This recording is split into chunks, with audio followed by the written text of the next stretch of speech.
Welcome to educate software. आज हम further tally की कोर्स के अंदर बात करेंगे course centre and course category. एक थोड़ा सा मैं ब्रीफ देता हूँ कि कोर्स सेंटर कोर्स कैटेगरी कब यूज़ करते हैं और क्यों यूज़ करते हैं। जैसे कि आप कंपनी के अंदर आपके मल्टीपल प्रोजेक्ट चल रहे हैं या मल्टीपल टास्क है, तो आपको अगर देखना है या चेक करना है कि किसी टास्क के ऊपर या किसी प्रोजेक्ट में मेरा कितना एक्सपेंस हुआ है प्रोजेक्ट वाइज, तो उस केस में आप कोर्स सेंटर का यूज़ करेंगे। अब कैसे, मैं एग्जांपल के साथ बताता हूँ। पहले बात करते हैं कि कैसे उसको कोर्स सेंटर को कैसे इनेबल करते हैं। कंपनी में जाएंगे और F11 जो आपका फीचर्स है, यहाँ पे आप एंटर प्रेस करेंगे और ये है आपका, यहाँ पे आप करेंगे show more features. Yes, okay. ये आप यहाँ पर इसको इनेबल करेंगे, आपका इनेबल कॉस्ट सेंटर्स, यहाँ पे आप यस प्रेस करेंगे। ओके, कंट्रोल ए करके सेव कर देंगे तो आपका ये कॉस्ट सेंटर इनेबल हो गया। अब आपने कॉस्ट सेंटर क्रिएट करना है तो आप यहाँ पे क्रिएट में जाएंगे तो आपके सामने ये देखिए, ये आ गया आपका cost centre and cost category. Show मोर करेंगे, शो मोर के अंदर तीन चीज़ें आएंगी आपकी, cost category, cost centre and cost centre class. ठीक, अब कॉस्ट कैटेगरी हो गई आपकी प्रोजेक्ट, कॉस्ट सेंटर हो गया जिसके भी आपने प्रोजेक्ट के अंदर जिसको भी आपने ब्रेक करना है। ठीक, जैसे कि मैं एग्जांपल लेता हूँ कि मेरे कुछ एम्प्लॉइज़ हैं, उनको मैंने project A, project B, project C, तीन प्रोजेक्ट दिए हुए हैं। ठीक है, तो मैं उस केस में क्या करूँगा, मैं क्या कॉस्ट कैटेगरी में जाऊँगा और क्रिएट न्यू यस, और यहाँ पे मैं करूँगा एम्प्लॉई ए। अभी मैं बना रहा हूँ कॉस्ट कैटेगरी। ठीक, एक बना देता हूँ कॉस्ट कैटेगरी एम्प्लॉई बी, यानी कि तीन एम्प्लॉई है और तीनों की मैं कॉस्ट कैटेगरी बना देता हूँ। अब क्यों बनाता हूँ वो अभी आगे चल के मैं बताता हूँ। एम्प्लॉई सी,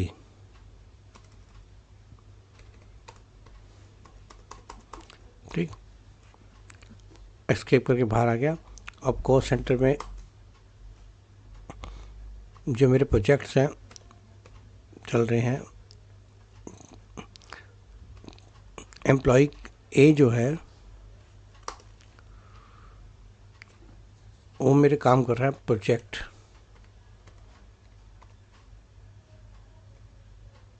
ए में। ओके,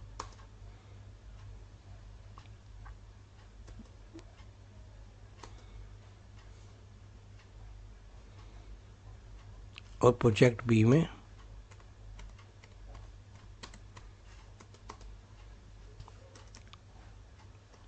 प्रोजेक्ट ए बी में,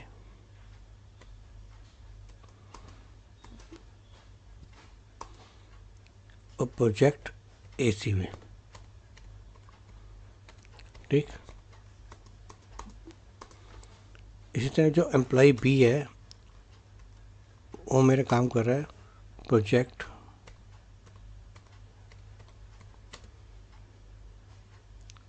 बी ए में, प्रोजेक्ट बी बी और प्रोजेक्ट सी सी में। ठीक, अभी हम दो की बात करते हैं।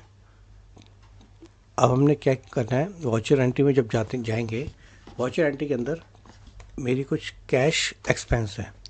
जैसे कि मैंने प्रोजेक्ट के अंदर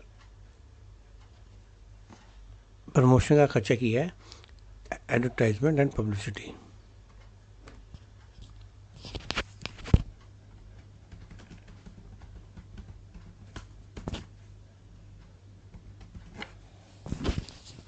इनडायरेक्ट एक्सपेंसेस, ओके, और उसके अंदर जो मेरा खर्चा किया मैंने किया है 20,000, और ये मैंने किया है मेरे एम्प्लॉई ए ने। ठीक, और किस प्रोजेक्ट पे खर्चा किया है, प्रोजेक्ट ए बी में 15,000 और प्रोजेक्ट ए सी में 5,000। ठीक, एक और खर्चा किया उन्होंने सैलरी में,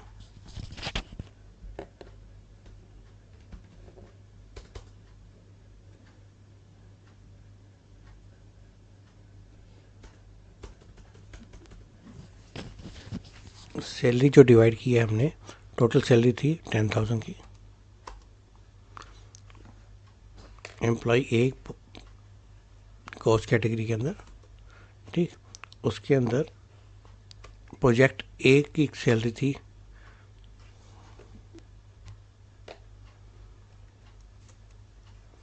5,000 और प्रोजेक्ट बी की है, ए बी की है 3,000 और प्रोजेक्ट ए सी की है 2,000। ठीक, ये मेरे खर्चे जो हैं मैंने डिफाइन कर रहा हूँ कि मेरे जो एम्प्लॉय ए ने जो खर्चे किए हैं ए बी सी के अंदर, वो अलग अलग डिफाइन करके बता रहा है कि मैंने कहाँ कहाँ खर्चे किए हैं। इसी तरह बात करते हैं एम्प्लॉय बी की सैलरी की ही, इसकी 50,000 सैलरी। ठीक, ये है एम्प्लॉय बी, एस्केप करके एम्प्लॉय बी कर देंगे यहाँ पे। ठीक, इसका प्रोजेक्ट बी ए में खर्चा जो है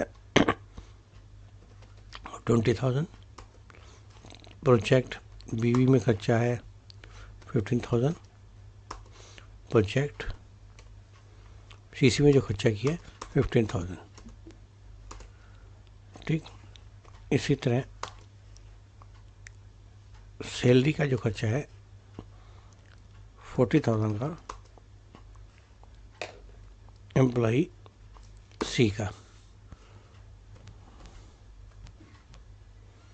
इसका आपने क्रिएट नहीं किया था तो हम इसका भी क्रिएट कर देते हैं, यहाँ पर भी आप क्रिएट कर सकते हैं। ठीक, प्रोजेक्ट इसलिए मैंने छोड़ दिया था कि आप यहाँ पे करना चाहे क्रिएट तो यहाँ से भी क्रिएट कर सकते हैं। और यहाँ पे बैक स्पेस पहले प्रेस करेंगे, कैटेगरी चूज करेंगे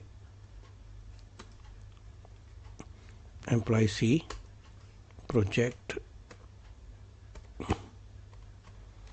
सी है। ओके, इसके बाद सिर्फ एक ही प्रोजेक्ट है।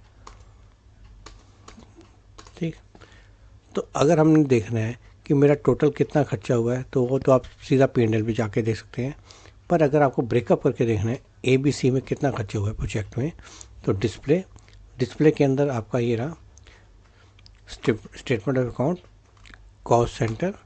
इसके अंदर ये देखिए ये 4 ऑप्शन आती है, category summary, cost centre breakup, ledger breakup और ग्रुप ब्रेकअप। तो हम पहले जाते हैं कैटेगरी समरी के अंदर।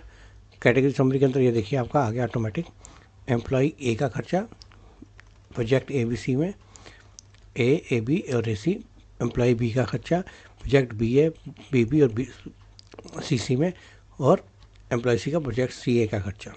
आप रिवर्स भी कर सकते हैं, यानी कि कॉस्ट कैटेगरी को आप डाल सकते हैं प्रोजेक्ट्स के अंदर, प्रोजेक्ट ए बी सी, और एम्प्लॉइज अगर आपके अंदर नंबर ऑफ एम्प्लॉय असाइन किए हुए हैं तो आप कॉस्ट सेंटर में एम्प्लॉय डाल सकते हैं। ठीक है, वैसा वैसा आपको जो भी आपको जिस तरीके से भी आपको काम करवाना है या करना है या रिपोर्ट चाहिए आप उस तरीके से आप बना सकते हैं। ठीक है, अब जाते हैं हम कॉस्ट सेंटर ब्रेकअप के अंदर। अब जैसे आपने ए का ही ब्रेकअप देखना है तो प्रोजेक्ट ए को चूज़ किया तो ये देखिए इंटरनेट एक्सपेंसेस का ब्रेकअप कैसे देखेंगे आप, शिफ्ट प्लस एंटर प्रेस करेंगे तो आप देखेंगे ये देखिए सिर्फ सैलरी का खर्चा था 5,000 का प्रोजेक्ट ए के अंदर।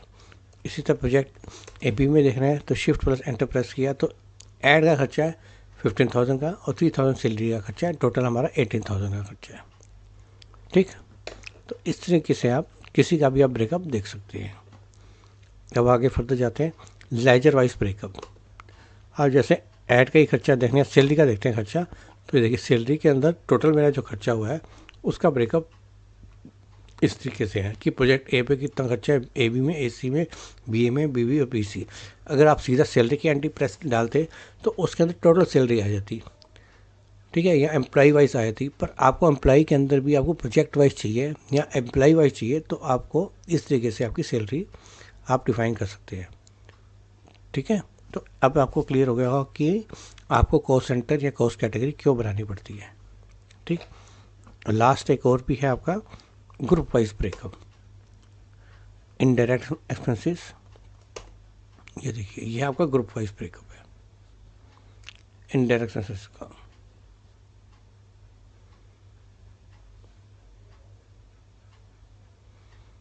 ठीक है, तो जैसा भी आपको चाहिए आप इजीली आप अपने हिसाब से इसको असाइन या डिफाइन कर सकते हैं, और अपने कॉस्ट सेंटर कॉस्ट कैटेगरी की मदद से आप ब्रेकअप भी बना सकते हैं, या ब्रेकअप आप क्यों जिस तरीके से आपको रिपोर्ट चाहिए आप उस हिसाब से आप कॉस्ट सेंटर बना सकते हैं, क्रिएट कर सकते हैं। अब इसके अंदर एक टेक्निकल एरर एक और भी है। अब हम बात करते हैं एरर की। अब जैसे हमने वॉचर एंड टीवी के बैंक एक अकाउंट खोलते हैं क्रिएट करके, PNB, ओके बैंक अकाउंट, ठीक, ये मेरे बैंक अकाउंट खोला। अब मेरे ना कुछ बैंक चार्जेस हैं, और जो बैंक चार्जेस है वो कॉल सेंटर में नहीं आते, वो कॉमन है, ठीक है। तो मैं उसको कॉल सेंटर नहीं बनाना चाहता। तो अभी हम जब एंट्री करेंगे 100 रुपीज़, तो आपका अभी कॉल सेंटर में नहीं आ रहा। पर कई बार क्या होता है कि आप कंपनी में जाते हैं, फीचर्स ऑफ टैली में गए, F11 किया, शो मोर फीचर्स, यस, तो यहाँ पे आपके पास एक ऑप्शन आती है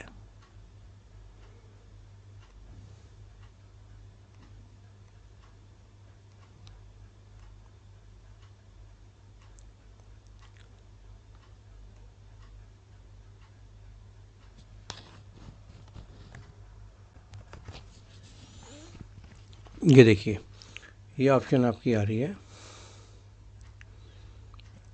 apply cost centre for ledger. यहाँ पे अगर आप यस करेंगे और यहाँ पे गलती से अगर आपका ऑटोमेटिक यस हो जाता है तो आपका यहाँ पे आपको कॉस्ट सेंटर बाय डिफ़ॉल्ट भी यस होता है, ठीक है।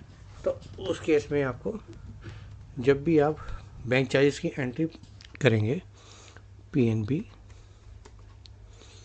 बैंक चार्जेस, ये देखिए कॉस्ट सेंटर आपका शो हो रहा है, जबकि आपको कॉस्ट सेंटर नहीं चाहिए।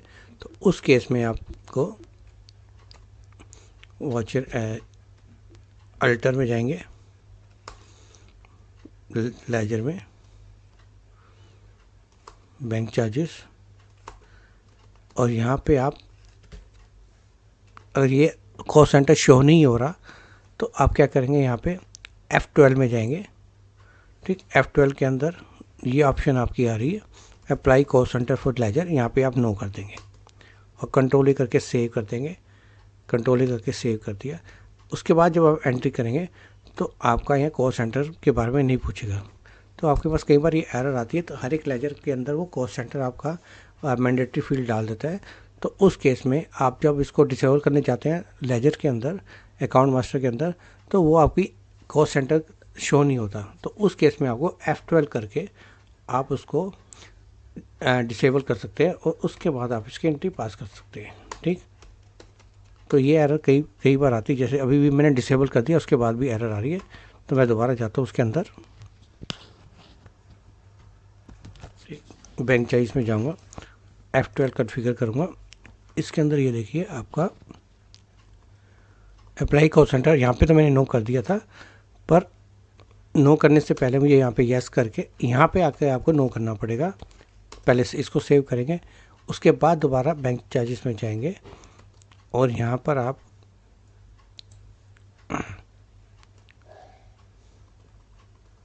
Apply cost centre for ledger no कर देंगे ताकि डिस्प्ले ही ना हो, शो ही ना हो, और कंट्रोल करके सेव करेंगे। अब आपका बैंक चार्ज इसमें शो नहीं होगा, बैंक चार्ज के अंदर कॉस्ट सेंटर शो नहीं होगा। हम क्या गलती करते हैं, सीधा F12 करते हैं और सीधा वहाँ पे नो कर देते हैं। और